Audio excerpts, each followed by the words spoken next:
Y me toca a mí hacer la presentación. Bueno, es un privilegio, digamos, contar con la presencia de Luz Roncal para darnos esta charla sobre funciones cuadradas direccionales. Luz Roncal nació en La Rioja, pero en La Rioja de España, y estudió su licenciatura y se doctoró en la Universidad de La Rioja también, ¿no? Su doctorado estuvo bajo la supervisión de Óscar Cioagri. Y bueno, tiene varias líneas de investigación, hace análisis armónico clásico, teoría de peso, operadores direccionales, que por ejemplo es lo que nos va a hablar hoy, hace análisis armónico discreto, desigualdades funcionales en el contexto, por ejemplo, en el contexto del grupo de Heisenberg, y últimamente ha venido también haciendo análisis de Fourier en el toro infinito dimensional. Bueno, de hecho, si vais a Archive, en las últimas semanas está su último trabajo, digamos, en esta dirección. Toda esta investigación que hace, bueno, está repartida, ha dado muchos frutos, ¿no? Entre ellos 43 artículos, incluyendo algunos en revistas como Mathematician Allen, Advances, IMRN, el Journal of Functional Analysis o Transactions, entre otras, ¿no? También ha dirigido 2 tesis doctorales, se encuentra codirigiendo otra, y adicionalmente a todo esto, bueno, premio Ciudad de Oviedo por un ensayo sobre las matemáticas de los premiados de Princesa de Asturias 2020. Es decir, un ensayo en el que explica las matemáticas de Meyer, Dobetchis, Taba y Candés. Bueno, más falta decir, tenemos aquí escrito que a día de hoy se desempeña como Ramón y Cajal, bajo un contrato de Ramón y Cajal en Iker Vázquez, ¿no? Y bueno, sin más dilación paso a darle la palabra a Luz y que empiece su charla. Muchas gracias, Israel, por esta cariñosa introducción. Bueno, y como te he dicho, tú me cortas, porque además hay confianza. Me alegra mucho ver a la gente conocida de nuevo. Es una pena que, bueno, ya hemos dicho muchas veces que no podamos estar más juntos, ¿no? Esperemos que esto, pues, bueno, termine más pronto que tarde o al menos mejore más rápidamente de lo que queremos. Me alegra mucho estar aquí, como os he dicho, y bueno, os voy a contar, voy a ir un poquito no, ya al tema. Ojalá podamos hablar en otro momento ya tranquilamente de la vida y esto. Bueno, hoy vengo a hablar de funciones cuadradas direccionales y es un trabajo que finalizó el año pasado, pero me gusta particularmente porque me introdujo al análisis tiempo-frecuencia. Y desde una motivación de problemas muy clásicos. Digamos, una de las cosas que tiene Bilbao, para los que habéis estado aquí, lo que no conocéis, es que hay mucha gente, hay muy buen ambiente y es fácil, digamos, aprender cosas casi por ósmosis, ¿no? Porque te encuentras en el pasillo con uno, empiezas a hablar y por ahí ya, yo que sé, tiras para adelante. El trabajo que presento hoy viene en colaboración con estas personas. Natalia Comazzo, aquí viene la representación argentina, que está ahora postdoc en University of British Columbia. Francesco Di Plino en Washington University, Paul Hagelstein de Baylor University y Yanis Parisis de la Universidad del País Vasco, ¿no? Y precisamente pues Natalia estaba en Bilbao cuando la mayor parte de este trabajo se desarrolló. Quisiera introducir los resultados que presentaré aquí, o hasta donde me dé el tiempo, con un problema muy clásico del análisis armónico, que es la acotación del multiplicador de la bola. ¿De acuerdo? Aquí he puesto, bueno, en azul, digamos, el operador en espacio y en rojo en frecuencia, ¿no? Entonces, el multiplicador de la bola, definido en el lado de Fourier, en el lado de las frecuencias, es aquel que toma la bola de radio R, centrada en el origen, y entonces pones la característica y en Fourier se define de esta manera, ¿de acuerdo? Ya pues tenemos otro origen y aquí tienes estos multiplicadores. Invirtiendo Fourier tienes el operador en espacio y aquí digamos que la gracia de este o el resultado impactante con relación a este operador, que se puede ver como una generalización de la función conjugada, de hecho, es que Charles Pfefferman probó que si P es distinto de 2, entonces el operador no está acotado en LP. ¿De acuerdo? Solo para P igual a 2 está acotado, además es inmediato por Plancherel. La gracia o la belleza del asunto, más allá de lo sorprendente, es la demostración. Entonces, la demostración se basa en una observación de Yves Meyer. Yves Meyer probó lo siguiente, o digamos que presentaba este resultado condicional. Vamos a suponer que el multiplicador de la bola va a estar acotado, sí va a estar acotado en LP, ¿vale? Y entonces, si esto sucede, lo que sucederá es que esta desigualdad se tiene, ¿de acuerdo? ¿Y qué es esto? Bueno, aquí en la parte de la izquierda esto es la transformada de Hilbert direccional, que la tengo aquí definida abajo, ¿de acuerdo? Por ejemplo, aquí en su definición a la derecha, ahora veremos un dibujito, digamos que es tomar la característica en la mitad de un plano determinado por una dirección, ¿de acuerdo? Entonces esto es una desigualdad para una función cuadrada, porque aquí estoy tomando una norma pequeña L2 sumando sobre un conjunto cualquiera, y esto es importante, de direcciones, ¿vale? Cualquiera que puede ser en particular infinito. Entonces, Yves Meyer dijo que, vale, si yo asumo que este operador va a estar acotado, entonces yo voy a demostrar esto. ¿Cómo se hace esto? Bueno, las fotos de los protagonistas, un pequeño homenaje. El dibujo para el argumento de Meyer es como sigue. Esto, digamos, representa la transformada de Hilbert direccional en el espacio de frecuencias, ¿de acuerdo? Como os he dicho, yo fijo una dirección V y la transformada de Hilbert direccional dice que estoy tomando toda la parte de este semiplano. Entonces, yo aquí puedo poner una bolita, ¿de acuerdo?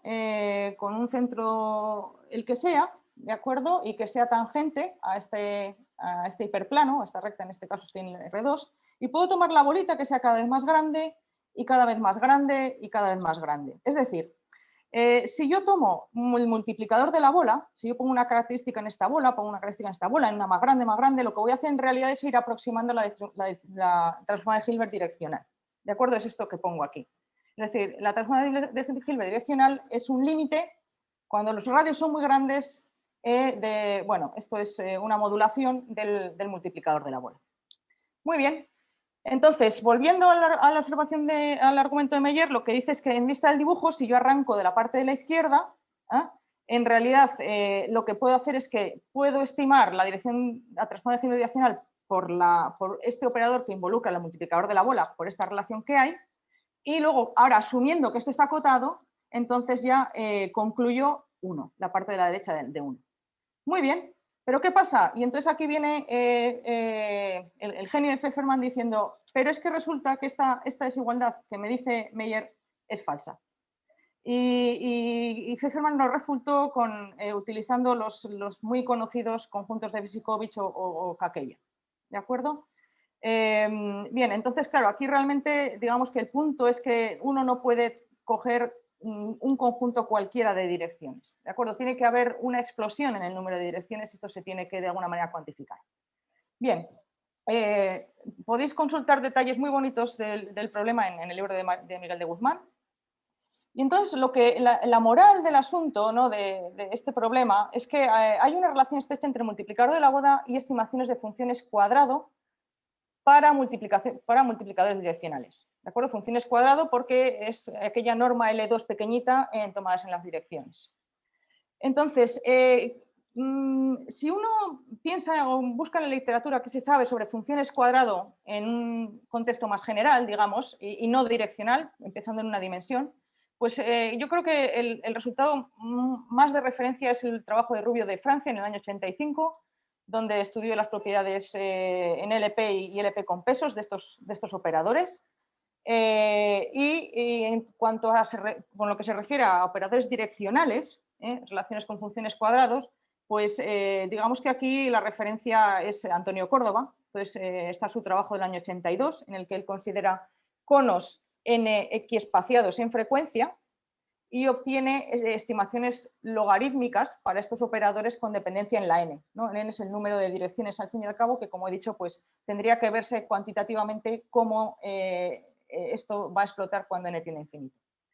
Bien, esto es lo que digo, ¿no? Que es una cuantificación del fallo en el contraejemplo de Pfefferman. Hay otro trabajo muy interesante de Antonio Córdoba del año 77, donde estudia restricción de Fourier o multiplicadores en un n-ágono, ¿de acuerdo? Y de hecho, pues uno puede pensar que una bola es como un sistema, un límite de un sistema de polígonos y por tanto, pues si uno estudia estimaciones cuantitativas cuantitativa el número de direcciones de este eneágono, pues también va a dar un significado cuantitativo al resultado de Pfefferman de la bola. Muy bien, entonces nosotros lo que queríamos en este trabajo, nuestros resultados, es dar un nuevo enfoque a estas funciones cuadrado direccionales, ¿de acuerdo? Y tratar pues, de desarrollar un marco más abstracto, más general, intentando mejorar la cuantificación de ciertos resultados e incluso pues, ampliando digamos, el rango de operadores que uno puede tener en este contexto de multiplicadores direccionales, funciones cuadradas asociadas a multiplicadores direccionales. Bien, la estrategia está basada en trabajos de Nitz, Katz y Bateman. A ver, ahí está. Y el ingrediente fundamental de los resultados es tener lo que se llama un teorema de inmersión direccional para medidas de Carleson. Entonces, la idea general, quizá esta es la transparencia más importante de toda la charla, es la siguiente. Nosotros vamos a considerar unas funciones cuadrado direccionales. Uno puede pensar, por ejemplo, en las funciones cuadradas asociadas a los conos equiespaciados o al polígono. ¿No? Y entonces, ¿cómo se va a atajar desde nuestra perspectiva la acotación con pesos, la acotación LP cuantitativa en el número de direcciones? Bueno, la idea será que estos operadores serán modelizados con modelos de tiempo-frecuencia o time frequency analysis, ¿no? Entonces, digamos que una vez que tienes ese modelo que es muy abstracto y muy general, esos modelos que tienen una forma especial vendrán dados o son operadores discretos que implican unos coeficientes. Estos coeficientes se demostrará que son secuencias de Carleson de un tipo. Las secuencias de Carleson no entraré, es un objeto muy conocido en el análisis armónico. Y entonces la cuestión es que esas sucesiones de Carleson satisfarán ciertas condiciones que caerán dentro de las hipótesis de este teorema de inmersión direccional y que es el que, digamos, dará las estimaciones que nosotros buscamos. ¿Vale? Este es el resumen del trabajo. Bien, y ahora vamos a ver hasta dónde puedo llegar. Este 1 y 2 es lo que acabo de explicar. ¿De acuerdo? Entonces, modelizar con modelos tiempo y frecuencia los operadores. Ya tengo un objeto abstracto con estas secuencias, son Carleson y yo voy a probar un teorema que me dé la acotación correspondiente. Muy bien. Ya os he dicho esto, pues evidentemente nos ayuda a revisitar las funciones cuadradas de Córdoba, el multiplicador del polígono e incluso formular unos operadores, digamos, de tipo Rubio de Francia, pero direccionales más generales. Y además, pues obtenemos acotaciones cuantitativas más precisas. Esto creo que lo he puesto aquí, eso es. Tenemos situaciones cuantitativas más precisas, incluso óptimas. Podemos atacar, digamos, operadores en frecuencia. Aquí no he dicho nada, pero cuando las operaciones en frecuencia que yo estaba considerando, digamos que tienen una descomposición con funciones suaves, pues nuestro marco pues también admite, digamos, frecuencias RAF más rugosas, ¿no? Bien. Bueno, pues, por ejemplo, para muestra un botón, este sería el resultado que va a presentar ahora es para funciones cuadrado cónicas. Entonces, uno piensa que tiene un operador que, ahora imaginaos que esto es una circunferencia entera, ¿de acuerdo? Y esto representa el lado de las frecuencias, el lado de Fourier. Pues yo lo que hago es dividir la circunferencia en estos arquitos. Cada arquito, digamos que representa una dirección. Y además esto puede tener, digamos que no tienen por qué ser equiespaciados, pueden ser de cualquier amplitud. Y entonces, bueno, pues el operador del cónico pues será esto, ¿no? Digamos que esto es poniendo la transforma de Fourier inversa y además poniendo aquí coordenadas polares, se expresa de esta manera. Y este beta es un indicador, ¿no? Es una smooth function puesta aquí, aunque podía poner una que fuese así como RAF. Bien, pues este operador, para empezar, tiene importancia porque fue inicialmente estudiado por estas personas, Nigel Steinwenger, y además es un elemento muy importante en otro tipo de de investigación, en particular para la teoría de operadores maximales a lo largo de direcciones lacunares, con un par de referencias. Y el caso de que los conos sean uniformemente espaciados, pues ya os he dicho que aquí está el resultado de Córdoba del 82. Y de hecho, el approach de Antonio Córdoba es un approach con teoría de pesos. No entraré en esto, aunque aquí hay un grupo de expertos. Bien, este es el resultado, por ejemplo, ¿no? Si yo tengo una colección finita de intervalos en 0,2 pi, que en realidad lo que estoy diciendo es que tengo un conjunto finito de direcciones y simplemente lo que pido es un cierto bounded overlapping, pues lo que obtengo son acotaciones en LP, en este rango, y en el endpoint, en L4, una acotación del tipo strong, restricted strong type. ¿Vale? Estos son funciones cuadrado porque aquí estoy corriendo las sumas, la norma L2 pequeñita sobre todas las direcciones que estoy considerando. Entonces, por eso son funciones cuadrado. No voy a entrar más en detalles. El caso de que uno no puede ir más allá de 4, pues en particular es porque, bueno, sí se puede ir más allá de 4, pero las cotas que nosotros obtenemos son muy malas, o sea, digamos que el tratamiento simple te puede dar ecuaciones más allá del E4, pero no tiene ningún interés, ¿de acuerdo? Bien. La dependencia, además, en el número de direcciones, que esto es lo importante, la cuantificación en relación al número de direcciones, es la mejor posible. Vale, vamos a ver. También tenemos una versión, digamos, RAF, ¿de acuerdo? Si en vez de poner aquí, como os he dicho, un indicador suave, pongo uno RAF, pues también tenemos el resultado correspondiente. Aquí, igual no lo habéis apreciado, la cuestión es que hay una pérdida logarítmica. Y de hecho, pues conseguimos ver que esto es sharp, salvo en el endpoint, ¿de acuerdo? O sea, siempre se pierde algo al pasar de un indicador RAF a un indicador suave. Bien.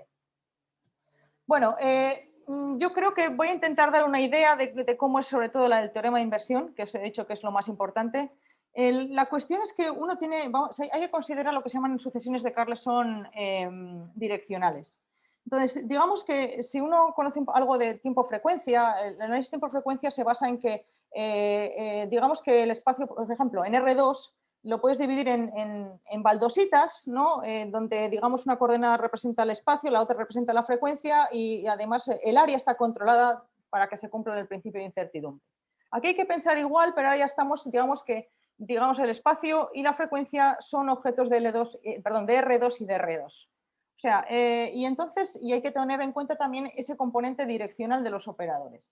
Bueno, aquí vienen las ideas de Katz y de Weizmann, donde para, digamos, armar este tinglado, en el lado del espacio uno lo que considera son rectángulos, digamos, con lados diádicos, y digamos que la influencia de la dirección viene dada a través de una matriz que lo que te hace es pensar que estás estirando para arriba estos rectángulos diádicos, con una tangente que es la que viene dada por la dirección. Entonces, claro, uno tiene ahora un montón de rectángulos, ¿no? de muchas direcciones, y la cuestión es que, que estos rectángulos en muchísimas direcciones, digamos que uno intenta clasificarlos en un conjunto más controlado de direcciones, ¿no? Y entonces, pues yo tengo un montón estoy diciendo rectángulos, serían paralelogramos. Entonces tiene un montón de paralelogramos que son esta L, y entonces uno va subordinándolos o encajándolos en otros rectángulos o paralelogramos que pertenezcan a una población controlada. Entonces, se dice que una sucesión de números indexada en estos rectángulos al principio R, estos que están aquí por todos lados, es una sucesión Carleson si para cualquier subcolección subordinada a otra más grande, entonces hay un cierto control de tamaño en relación con la sucesión subordinante y tamaño, digamos, global. Bien. Bueno, pues el resultado principal, digamos, es este, ¿no? Es un teorema de inversión para sucesiones de Carleson y en realidad lo que da es una desigualdad L2 aquí abajo para medidas de Carleson direccionales. El teorema dice lo siguiente: si tenemos un conjunto de rectángulos o paralelogramos, perdón, siempre Y sabemos que este supremo, donde esta es la función maximal asociada a una colección de paralelogramos en una dirección, ¿vale? Si sabemos que esta cantidad es acotada cuantitativamente de esta manera en LP, asintóticamente en el endpoint, entonces para cada sucesión de Carleson como las que yo he definido, se tiene esta desigualdad de aquí. Y este objeto, ahora voy a contar también muy rápidamente cuál es el significado.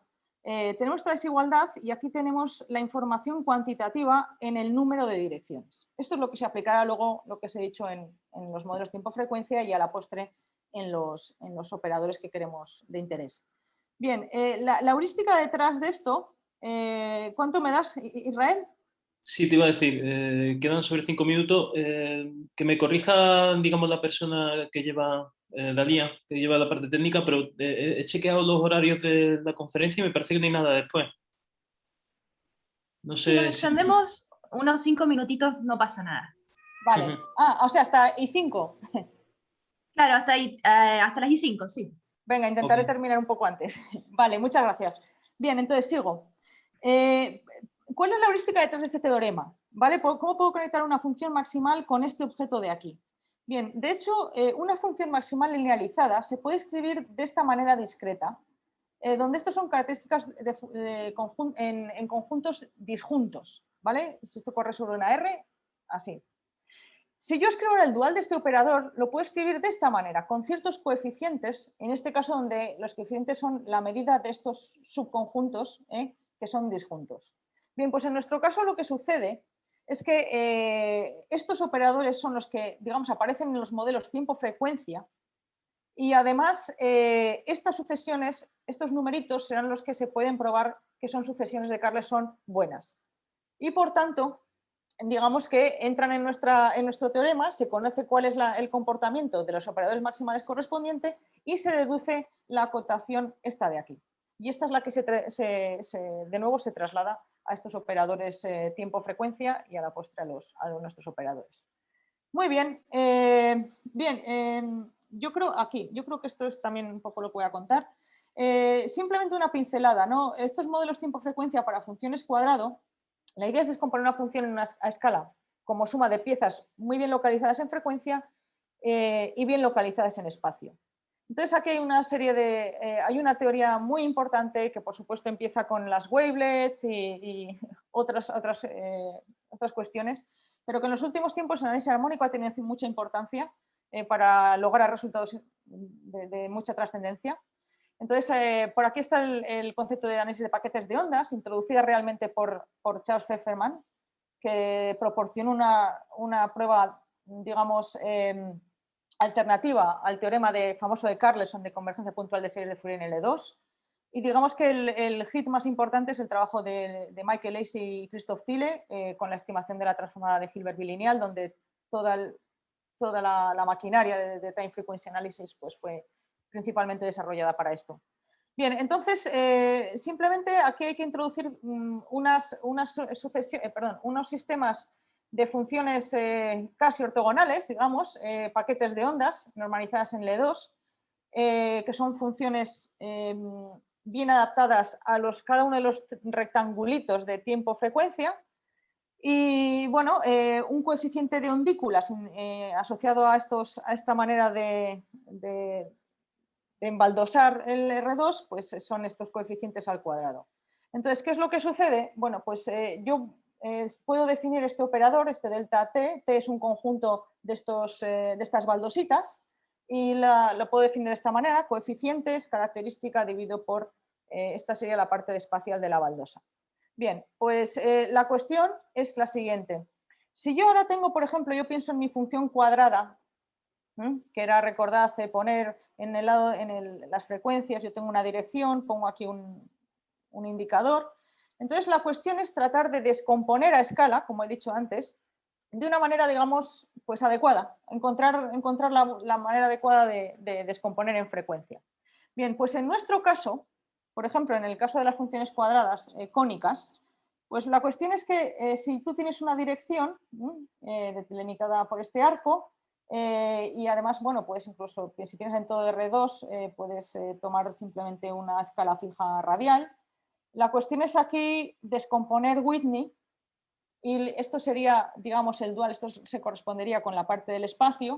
Pues tú tienes unos paralelogramos, que son la parte espacial, que son los que corresponden con la parte frecuencia y que preservan, que preservan el principio de incertidumbre.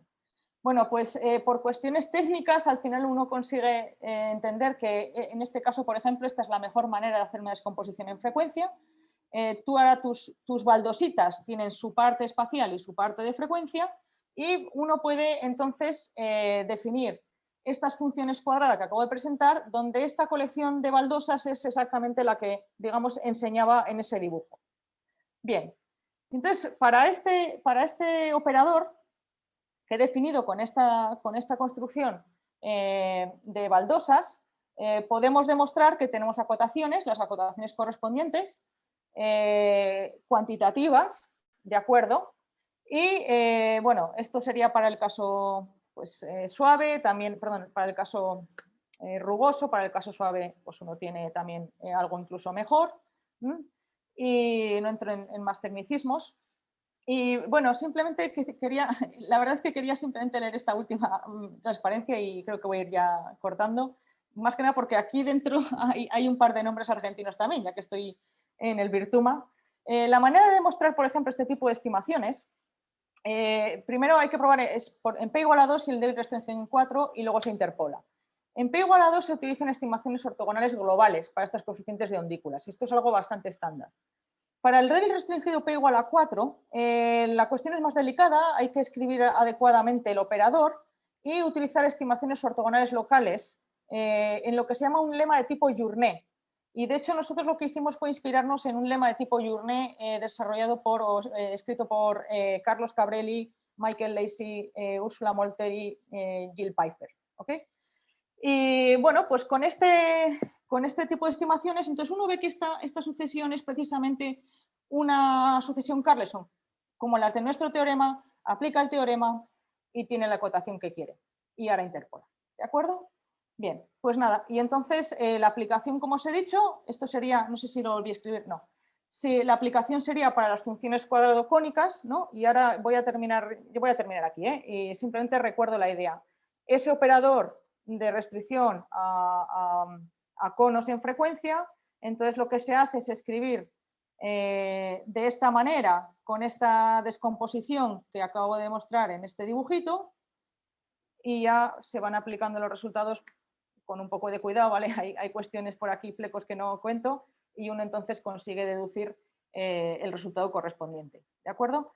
Que era, voy para atrás, esto es como los caracoles, ahí está, este de aquí, ¿de acuerdo?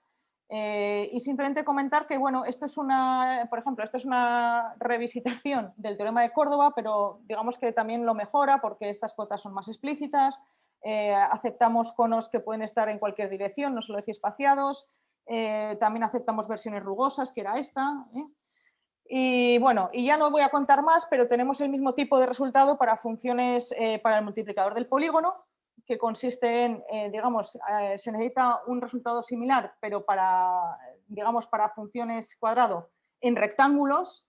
Y bueno, ya está. Yo creo que aquí voy a parar. Siento haberme pasado un poco y os agradezco mucho la oportunidad que me habéis dado por contar esto aquí. Espero que bueno, pues haya podido entenderse un poco. Y ahora me voy para atrás. Bueno, muchas gracias por la charla, Luz. ¿Hay alguna pregunta que alguien quiera hacer? ¿Alguna cuestión que queréis plantear?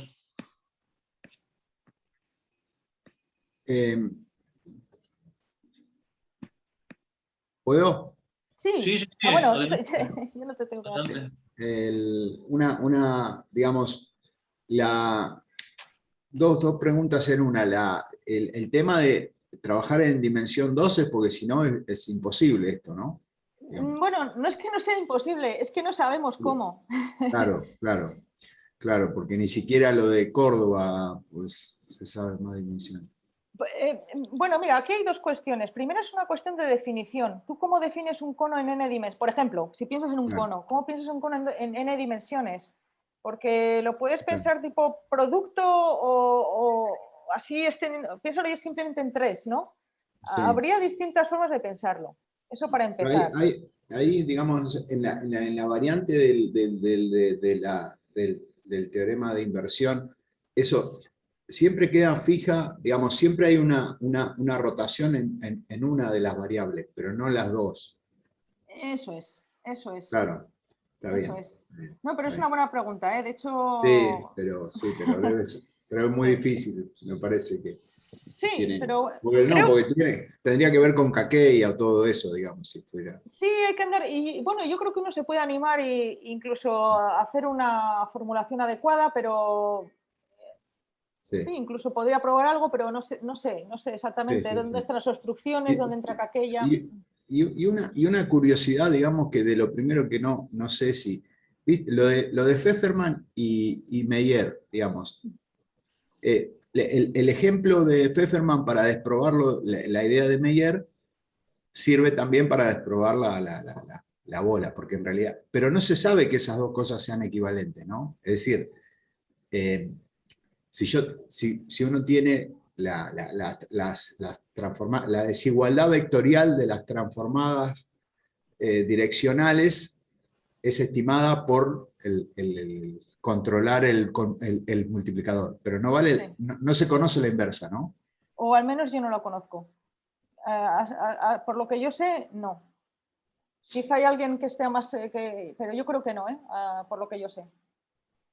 No hay un converse, no es un sí solo sí.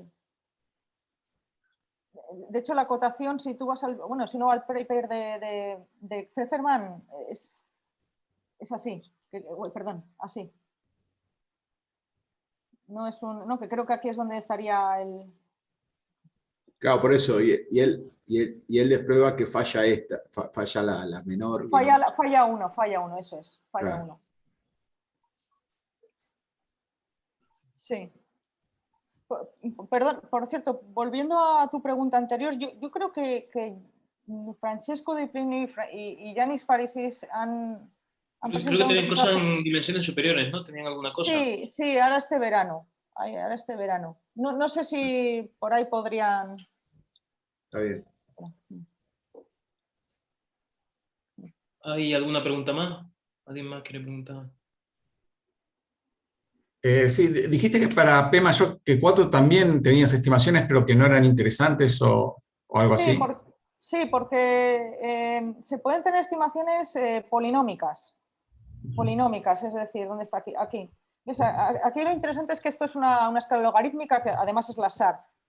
Y por ahí para P mayor que 4, desde luego con las técnicas que conocemos, sale T a la algo, el número de tau a la algo.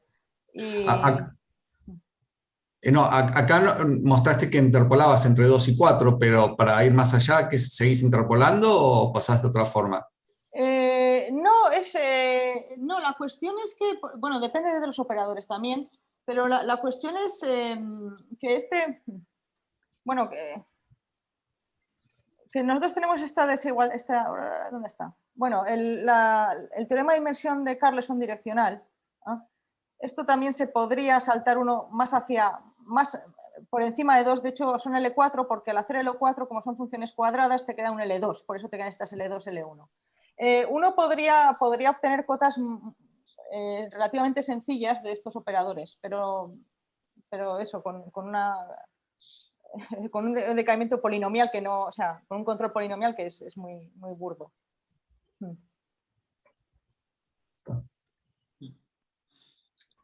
Gracias. ¿No hay de qué? ¿Alguien tiene alguna pregunta más? ¿Alguien quiere preguntar algo más? Yo en su momento te molesté un poco con estas cosas sobre a ver si se sabía algo para el computador, pero bueno, eso capaz que en otro momento. Conmutador, pero con función cuadrado, dices, o... Conmutador con lo que sea, No. ¿alguien ha hecho algo para algún computador? Yo siempre pregunto por el computador. Ya, no sé, o sea, no he pensado, o sea, no sabría la motivación, quiero decir, Perdón, o sea, igual, porque uno piensa, por ejemplo, incluso puedes traértelo desde Rubio de Francia, ¿no? O tú tienes la teoría litoral clásica, que son con intervalos diádicos. Y entonces, por ejemplo, dice Rubio de Francia, pero ahora yo quiero coger la recta real y yo lo que hago es ni siquiera una partición, yo tomo intervalos en frecuencia, como sean. ¿Cómo está acotado esto? Y esos son funciones cuadrado, de hecho.